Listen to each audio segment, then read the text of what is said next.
1. Thunderbirds are go.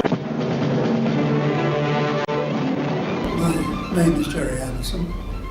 I'm the producer of shows such as Stingray, Thunderbirds particularly, Captain Scarlet, Joe 90, etc.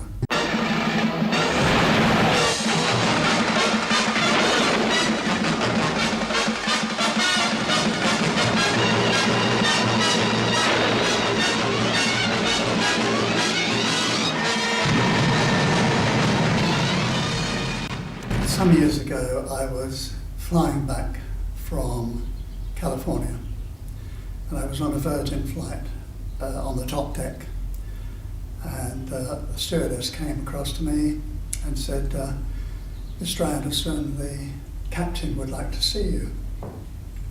Now, I've got the sort of mind that I immediately thought the co-pilot has had a heart attack.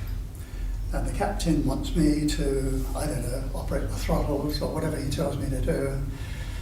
So it was quite exciting. When I got to the flight deck, I was given the spare seat. It was on autopilot, and the captain swung round. He said, "Mr. Anderson," he said, "I'm so pleased to meet you because I used to be a member of the Stingray Club." It was a Boeing 747. And I must say, my first reaction was, I want to get out. I went around all the studios saying, "Have you got any jobs?" And the gateman would say, "Clear off," that sort of thing. But eventually I got a job with the Ministry of Information. And I did a trainees course, telephone operator, projection, 16mm, camera crew, and the cutting rooms. And then I suppose I had an ambition to do something myself. And so with a few friends I formed a production company called AP Films. We had very little money and very little common sense. And we moved into a building by the side of the Thames, took a flat there, opened an office, and waited for something to happen. Needless to say, nothing did. And then we had a ludicrous situation where we, all of whom were technicians, we went out to earn money in the film business in order to keep our office open. And then one day, a woman by the name of Roberta Lee came, and she said, "Would you be prepared to make 52 15-minute films?" Well, could hardly refuse, and said yes. And then she said they're to be made using puppets, and I nearly spewed my guts up because I had an ambition of becoming what Steven Spielberg is today, and here I was asked to do puppet films. Briefly, what happened was I thought, if I'm to make live action, I better shoot these films as though they're live action. And if I do them well enough, the broadcaster, financier, whatever, would say, "This guy's wasting his time doing puppet films. Why don't we give him live action?" The reverse happened. They said, "Doesn't he make good puppet films? Let's give him another one." So I never intended to make puppet films. I was typecast, and that typecasting lasted many years. Stand by for action.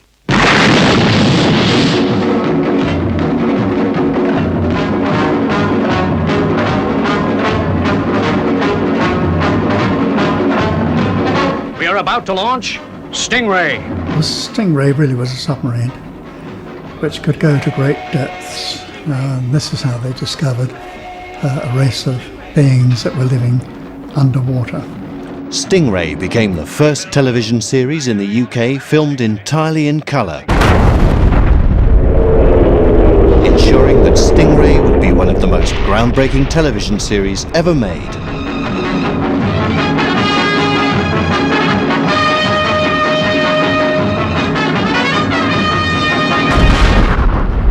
Surface Agent X20 reporting. The underwater radar system informs me that the World Aquanaut Security Patrol vessel Stingray has just passed the island heading in the direction of explosion zone. Shooting dramatic pictures with special effects and puppets, I used to say only a maniac would try to do that, so meet the maniac. But it was very, very difficult, and because we succeeded, our company was unique, and we quickly grew from a film studio to owning a toy company, a merchandising company, and a publishing company, oh and yes, a record company as well.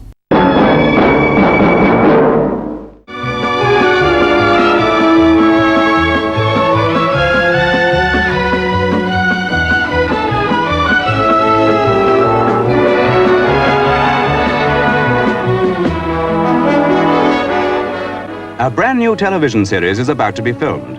The completed puppets, perfect down to the smallest detail, are handed to the expert puppeteers who will bring them to life on the screen. As in any film studio, many different skills are needed. A team of nearly 100 technicians, cameramen and artists are kept busy producing a different 60-minute film every week. And now all is ready. The director has a final check, and the cameras roll. And it was made at first as a half an hour. When the film was finished, I took it to show Lou Grade, and then the lights, end title music, lights came up, and he was silent for a moment, and my heart was thumping because I'd spent a fortune on this thing. 5, And he walked all the way down the theatre to the screen. 4, Gerry, this is not a television series. 3, I was absolutely distraught. 2, Gerry, I'm telling you, this is not a television series. 1. He then said, Gerry, this is a feature film. Thunderbirds are go. Thunderbirds was an unparalleled success. Unveiled to the public at 7 p.m. on September 1965, it instantly captured the imagination of an entire generation.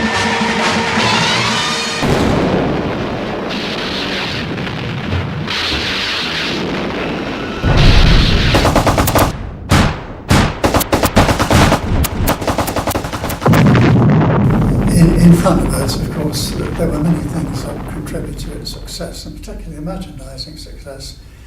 And one mustn't underestimate the vehicles. Certainly, the Thunderbird vehicles were all very successful. The favourite that everybody liked is Thunderbird 2. And of course, they were not only great on the screen, but they were also great as toys. And I think that when children have a toy that is a good replica of what they're seeing on screen, they can make it fly by whizzing it around the room. And whilst they're doing that, I think they hear the voices that they've heard on the film, or maybe even say the things themselves. And I think that played a great part in their success.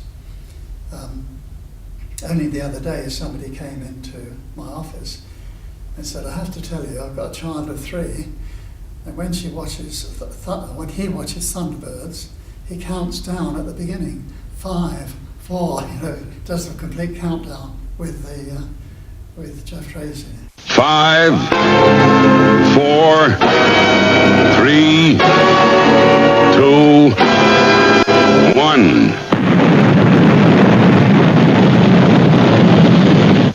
Thunderbirds are go.